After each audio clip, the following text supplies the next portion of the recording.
Numa São Paulo ainda província, nascia no dia 9 de outubro do ano de 1893, Mário Raul de Moraes Andrade.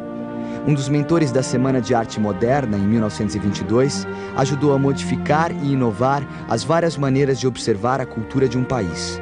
Daí por diante, saiu inventando língua, mudando conceitos, pesquisando. Escreve Macunaíma, o herói sem nenhum caráter, espelho e crítica da formação do homem brasileiro. E com este livro, fere para sempre a história literária do país. Se sua voz se cala em 1945, sua obra, que engloba prosa, poesia, pesquisa e resgate cultural, continua ecoando em todos os cantos do Brasil.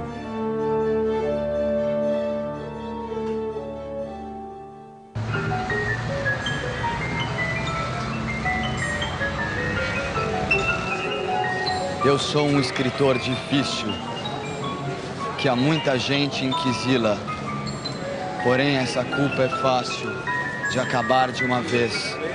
É só tirar a cortina que entra a luz nesta escuridez.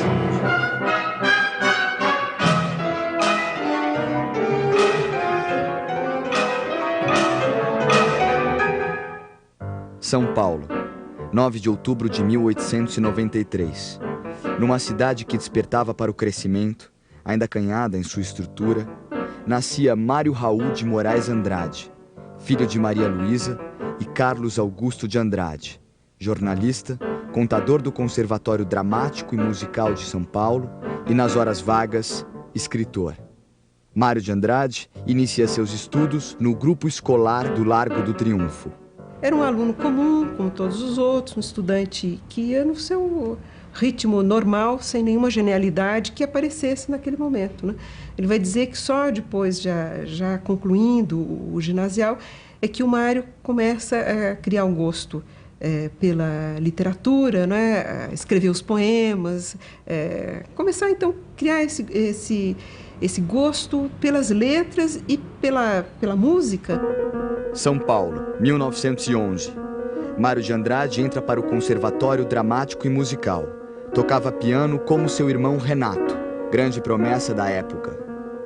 Esse Renato, ele faleceu cedo por uma consequência de um acidente de futebol, assim, a medicina não estava tão bem desenvolvida, então teve consequências que acabaram redundando na morte dele quando ele tinha 15, 16 anos.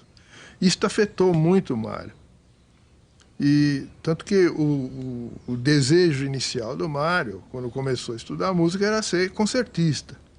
Mas ele ficou tão abalado com a morte do irmão que diziam que ele ficou com um tremor nas mãos que o impedia de ser um pianista. Então ele passou a lecionar e voltar mais para a literatura e para o ensino da música. O ano de 1917 é um ano de mudanças para o mundo e para Mário. Seu pai falece no início deste ano.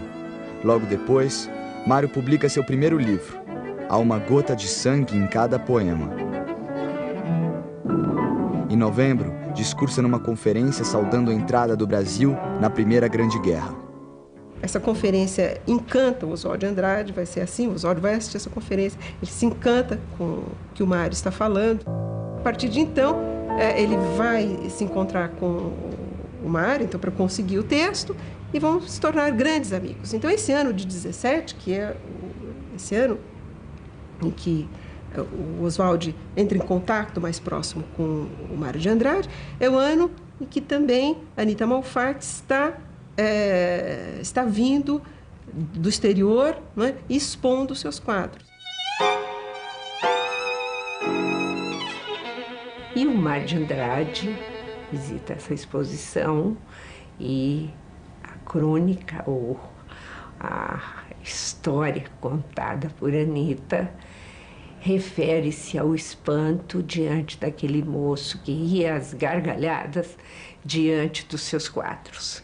A questão da modernidade nas artes, ela começa efetivamente a tomar corpo aqui no Brasil e aqui em São Paulo com a exposição de 1917 de Anitta, com as tomadas de posições dos vários grupos. Eu acho que é por aí que a coisa começa a acontecer. Mas a reação à exposição de Anitta Malfatti é bastante dura, principalmente por parte do escritor Monteiro Lobato. O Mário de Andrade, então, a essa altura, solidário, volta à exposição, vai conversar com a Anitta, não é? Se torna amigo dela. O Oswald também, timidamente, tenta uma defesa dela pública, não é? Escreve um artigo defendendo a pintura da Anitta Malfatti, essa novidade que ela está trazendo, também se junta ali. Então, os três, nesse momento, começarão a formar um novo núcleo de interesse estético. Uma célula moderna começa a ser formada. Vários artistas se reúnem à volta da trupe. Entre eles Brecheret, de quem Mário de Andrade adquiriu uma escultura chamada Cabeça de Cristo, causadora de grandes polêmicas familiares. Minha avó ficou indignada, falou: Mário, o que é isso? De Cristo de trancinhas, onde se viu? Cristo nunca teve tranças. E isso provocou todos os que... E a cabeça estava bem na entrada de casa, né? Mas de tal ordem isso machuca o Mário, né? Quer dizer, fica chocado com vamos dizer, o que representou para elas, né? Essa escultura, que ele se tranca no quarto e começa a escrever os poemas. Eu insulto o burguês níquel, o burguês, a digestão bem feita de São Paulo, o homem curva, o homem nádegas, o homem que, sendo francês, brasileiro, italiano, é sempre um cauteloso pouco a pouco. Eu insulto as aristocracias cautelosas, os barões lampiões, os condes joões, os duques urros, que vivem dentro de muros sem pulos e gemem sangues de alguns mil réis fracos para dizerem que as filhas da senhora falam o francês e tocam os printemps com as unhas.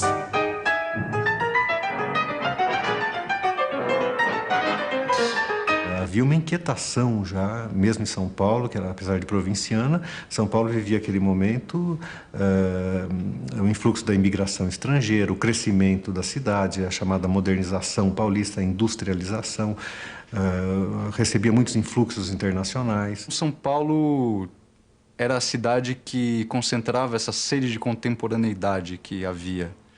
Os escritores passaram a ver São Paulo como o lugar onde era possível fazer uma arte nova, porque a cidade era nova.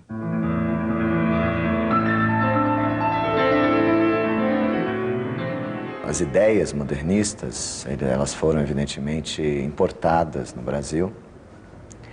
No entanto, essa importação fez com que muito se discutisse no Brasil da própria natureza brasileira, no sentido do que é ser brasileiro.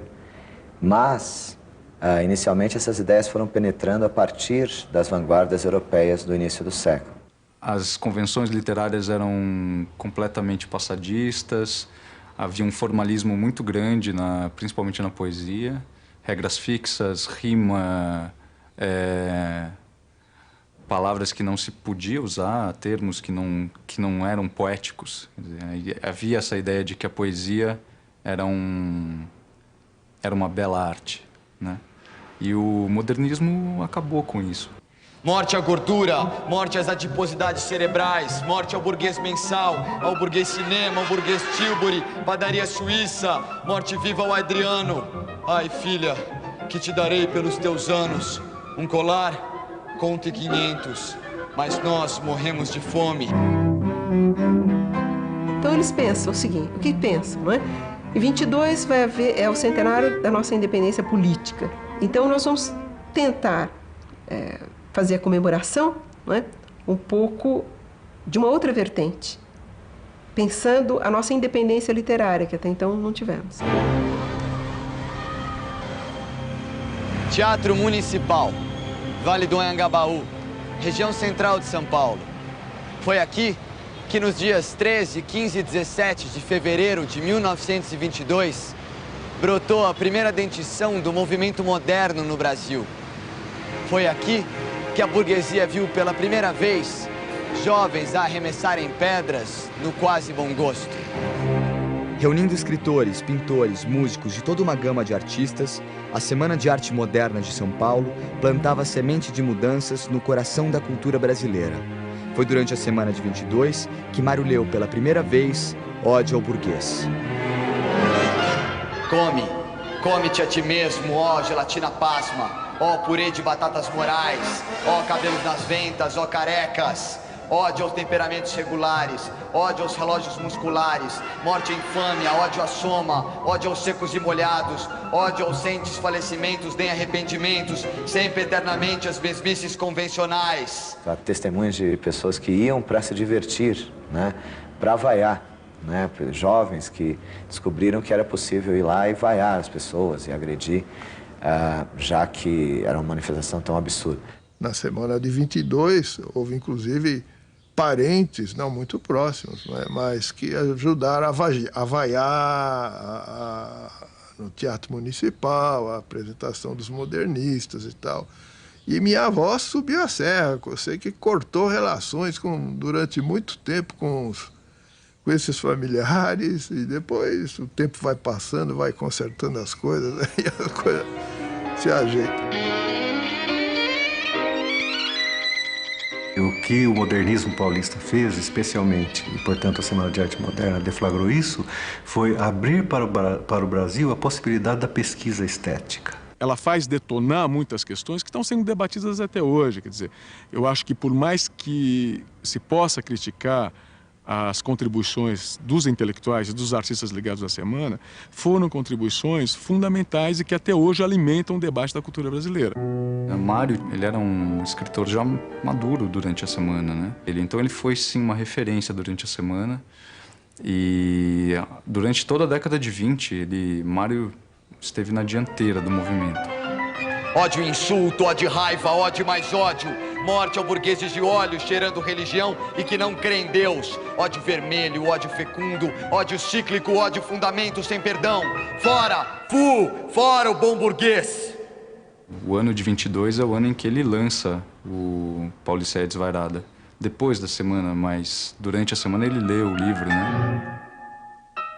Paulicéia Desvairada é visto atualmente como o primeiro livro moderno do nosso modernismo. E é um livro em que a preocupação do Mário é representar a São Paulo que nasce, né? São Paulo, a nova São Paulo, a metrópole vertiginosa, inapreensível, multifacetada. É uma cidade grande demais para acolhê-lo, por exemplo. E ao mesmo tempo ele tem um sentimento de amor muito grande por São Paulo. Chama São Paulo de minha noiva, São Paulo comoção de minha vida. Durante toda a década de 20, Mário de Andrade continuou sua grandiosa produção moderna, escrevendo para várias revistas e jornais, alimentando debates sobre o modernismo e o nacionalismo. Mergulhou na fonte da cultura popular brasileira e afinou contatos com as vanguardas europeias. Mário comia de tudo. Em 1927, viaja pelo norte do Brasil, viagem que se repetirá em 1928. Mário coletou um sem número de lendas, tradições, manifestações, resgate que veio influenciar toda a sua obra futura. Dessa primeira viagem que ele faz ao Amazonas vai ficar a semente do Macunaíma, né? Porque lá é que ele encontra várias comunidades indígenas que ele entra em contato, e depois com a leitura do Koch Greenberg, que é um pesquisador alemão que teve no Brasil no começo do século, que escreveu sobre aqueles índios de lá, ele vai obter o mote do Muiraquitã, né, a partir do qual ele vai desenvolver toda a história do Macunaíma. Macunaíma talvez seja uma espécie de centro de gravidade natural da obra de Mário de Andrade, né? Quando a gente fala de Mário de Andrade, é difícil não ver, de certa forma, a obra do Mário nucleada por Macunaíma. O Mário estava tentando ter uma visão integral do Brasil, né? E ele projeta tudo isso em Macunaíma. E isso se dramatiza, então, no próprio livro. Quer dizer, o livro é o livro que tem no seu núcleo o herói de nossa gente, né? Que é também um herói sem nenhum caráter.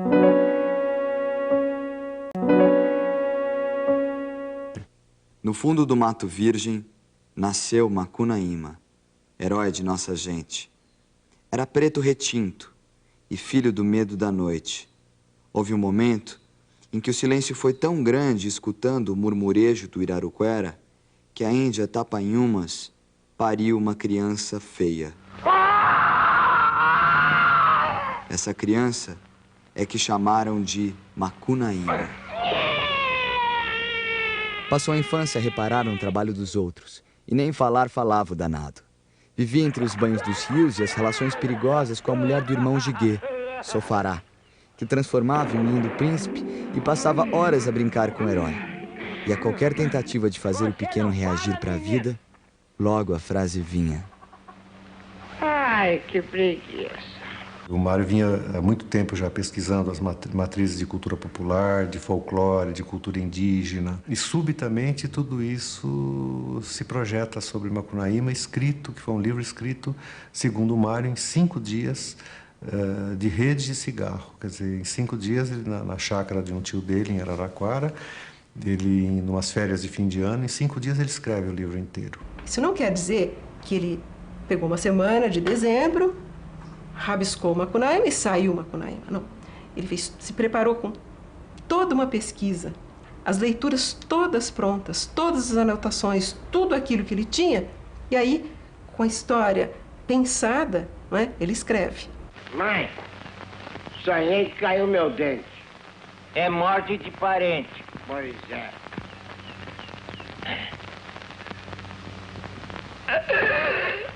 O pequeno herói vivia se relacionar com os mais de 1000 mitos e lendas da terra. Ora fugindo, ora apaixonando-se. E foi assim com Si, a mãe do mato. Tiveram um filho que morreu cedo. Triste, Si foi para o céu, virando constelação. Ela deixou para Macunaíma seu Muiraquitã, que terminou se perdendo e indo parar nas mãos de Venceslau Pietro Petra, também conhecido como o gigante Piaimã, comedor de gente. Me parece que a importância fundamental do Macunaíma é incorporar os estudos que o Mário fez, até de autores estrangeiros, como Koch Grimberg, a uma pesquisa intensa que ele faz das coisas brasileiras e conseguir, a partir daí, fazer uma obra que procura, de certa maneira, traduzir o nosso espírito, né? E traduzir, como ele fala, que é uma rapsódia, né? Essa série de lendas e mitos. Essa busca da tradição, né? Pela pesquisa popular, pelo cozer das histórias populares, né? Um cozer de cantos, né? Que é a rapsódia. Num minuto, o Macunaíma, numa correria, ele vai do Amazonas ao Rio Grande do Sul, depois ele vai de um lado para o outro, como um bom herói mítico, né? Como uma boa personagem lendária que ele é, e mistura os falares regionais e todos os costumes, então ele mistura, portanto, todos os espaços, aí ele mistura também todos os tempos, ele visita figuras do passado, do presente, então é um livro que mistura os tempos e os espaços, isso faz parte da riqueza do livro. Macunaíma resolveu ir a São Paulo, reaver seu Muiraquitã. No caminho, por causa de uma água milagrosa, ele se torna branco.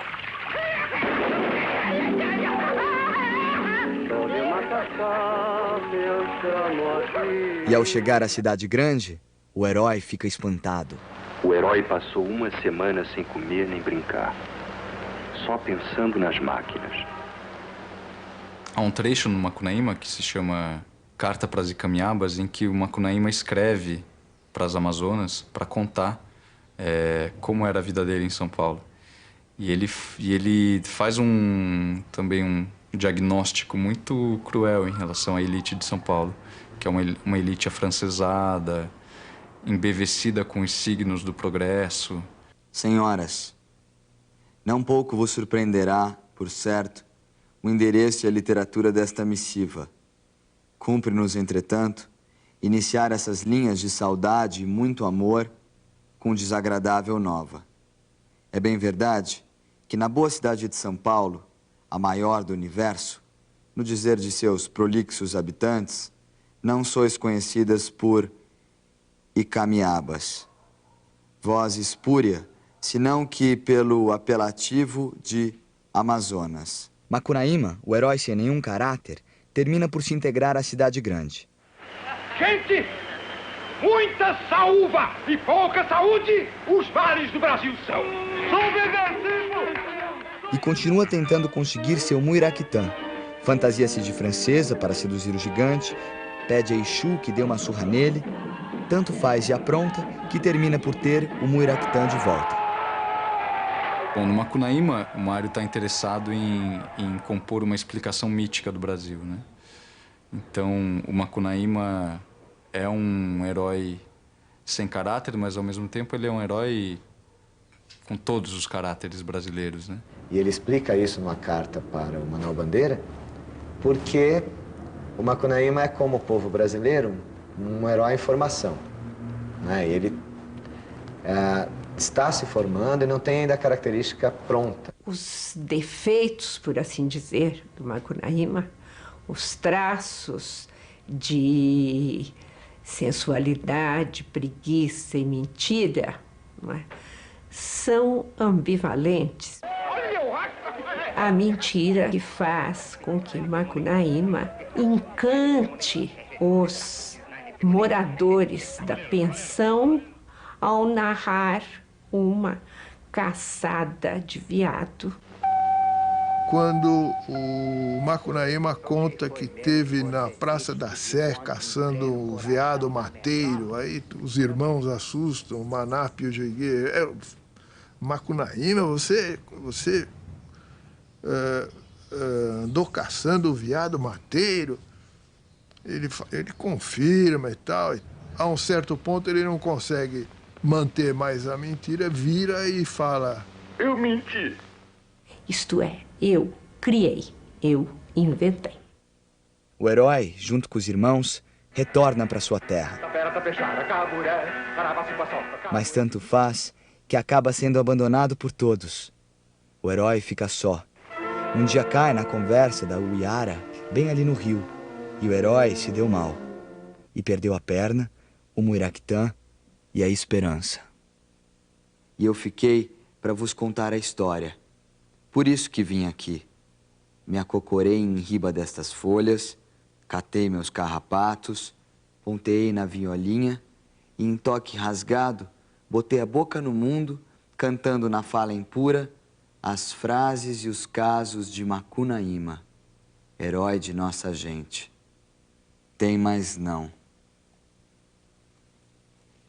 Eu acho um livro impressionante. Foi um dos momentos em que um grande escritor brasileiro, no bojo de uma pesquisa estética imensa, tentou projetar uma imagem do Brasil,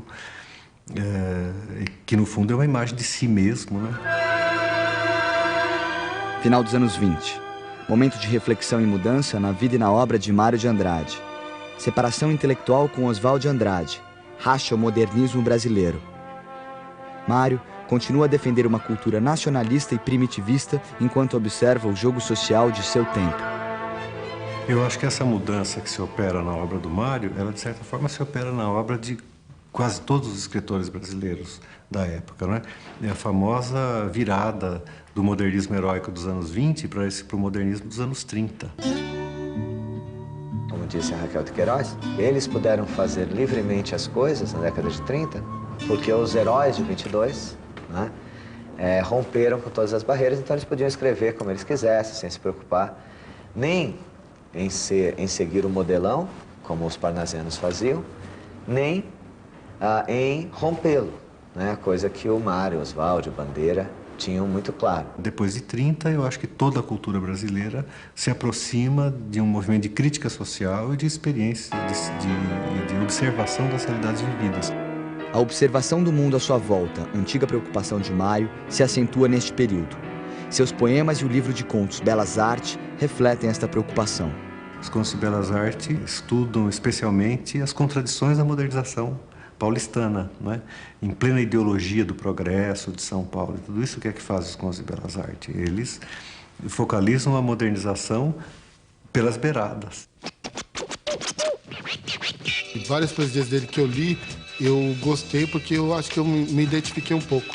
Me identifiquei com o lado o lado da periferia, me identifiquei com a diferença social. Na minha boca nasce a palavra da decisão. Não sou mais eu. Chegou a hora da destruição. Não. Não aguento a fome, não há mais perdão. Deus dorme nos ares, chefes na cama, acordo no chão. Eu quero meu pão, eu quero meu pão. Não. Não aguento a fome, lei no coração. Malditos homens dessa vida, eu quero meu pão. Eu sou aquele que disse, eu tenho fome, eu tenho fome. Fome, de justiça. Alguns poemas dele têm a ver com o dia atual de hoje. Inclusive, a Fome que a gente canta é uma música dos anos 30.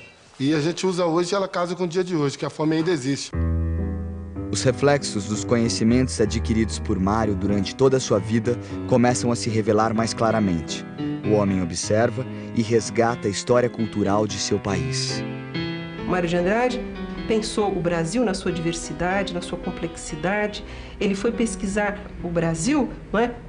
No folclore brasileiro, mas ele não foi pesquisar 3 ou 4 linhas, não. Ele foi coligir, ele anotava. A obra do Mário de Andrade no campo da cultura popular tradicional brasileira ainda é pouco conhecida. Só muito recentemente é que estão surgindo alguns trabalhos, tanto na academia quanto da parte dos artistas, basicamente porque as obras de pesquisa do Mário em cultura popular não foram publicadas em vida por ele. O empenho dele em pesquisar a cultura nacional, em pesquisar o que havia de mais importante na cultura nacional e até em ajudar as pessoas, as cartas que ele escreveu, todo o empenho que ele tinha em estar ajudando todo mundo que estava escrevendo naquela época é muito importante. Mário é 300, Mário é 350.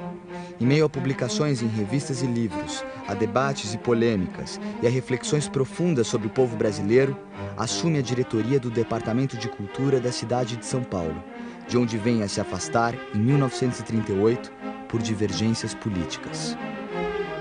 48 horas depois de ser mandado embora do Departamento de Cultura pela Prefeitura, o Gustavo Capanema, que era ministro da Educação e Saúde naquele tempo, chamou o Mário de Andrade. Ele foi para o Rio de Janeiro, onde ele tinha amigos muito importantes. Mas o Mário sofria muito a ausência de São Paulo. Começou a ter uma vida muito angustiosa, tomava muita bebida, talvez sofria muito. Um dia ele bateu na mesa, volta amanhã para São Paulo. E veio. 2 anos depois ele veio para São Paulo. Mário volta à Rua Lopes Chaves, onde morava com a família. Voltou para continuar um trabalho de pesquisa cultural e resgate do patrimônio histórico brasileiro. Voltou a São Paulo, de onde continuou escrevendo contos, poesias, tratados, reflexões. Repensou o passado moderno em palestras, construía a memória do Brasil e fez isso até o dia 25 de fevereiro de 1945. Então, eu soube que na véspera de sábado para domingo, Mário teve um infarto. E esse infarto se repetiu mais ou menos 3, 4 horas da manhã. Repetiu e... O Brasil ficou meio órfão, sem um de seus principais inventores. Mas o nome de Mário de Andrade não foi esquecido. Sua obra continua a revelar a dimensão de um país que precisa ser compreendido e lido. Ler hoje é uma atividade meio subversiva. Principalmente ler escritores que se dedicam a fazer uma literatura inovadora, como o Mário se dedicou. Escritores que se dedicam a entender o país, como o Mário fez. O Mário, no fim da vida, ele dizia que ele devia ter sido mais artista e menos pensador, né? Que talvez ele tenha dado ao pensador um lugar muito amplo na própria obra e esquecido um pouco o artista. Eu acho que Macunaíma foi um momento em que essas duas tendências, essas duas forças se equilibraram. Essa busca da nacionalidade brasileira, entende? O uso do folclore rico que o Brasil tem. Então, eu acho que é importante a pessoa ler para conhecer e descobrir e se interessar. Mas mais do que isso, eu acho que é fundamental ler o Macunaíma, ler o Amargo Transitivo, ler os poemas do Mário de Andrade, como Ódio ao Burguês, porque é divertido. né? Isso eu acho uma coisa fundamental. Os professores de literatura, em geral, falam preciso ler porque é importante. Acho que eles não gostam de ler. É preciso ler porque é divertido. Preciso ler porque é gostoso. Porque você dá muita risada com Macunaíma.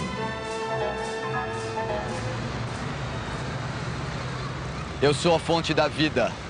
Do meu corpo nasce a terra. Na minha boca floresce a palavra que será. Eu sou aquele que disse: os homens serão unidos se a terra deles nascida for pouso a qualquer cansaço. Eu odeio os que se amontoam. Eu odeio os esquecidos que não provam deste vinho sanguíneo das multidões. É deles que nasce a terra e são a fonte da morte. Eu sou a fonte da vida. Força, amor, trabalho e paz. E se o amor se desperdiçar? E se a força esmurecer? E se o trabalho parar? E a paz for gozo de poucos? Eu sou aquele que disse: eu sou a fonte da vida. Não conta o segredo aos grandes e sempre renascerás. Força, amor, trabalho e paz.